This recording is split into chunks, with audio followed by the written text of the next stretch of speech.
আয়নাগরে যাদেরকে টর্চার করা হয়েছে এরা যুদ্ধবন্দী? এরা তো কারাবন্দী, তাও অন্যায় ভাবে।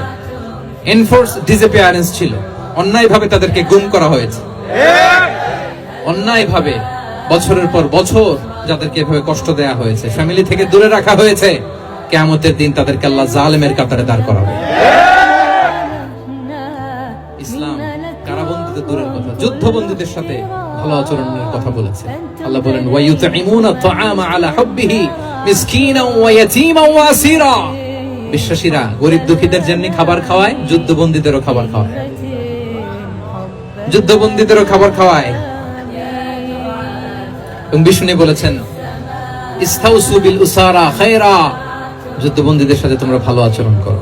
বদরের যুদ্ধে 70 জন বন্দী হয়ে আসলো। বিষ্ণুনবী 70 জনকে সাহাবাদের মধ্যে ভাগ করে দিলেন, বললেন তোমরা খারাপটা খাবে, বন্দীদেরকে ভালোটা খাওয়াবে। কি নমুনা স্থাপন করেছে ইসলাম।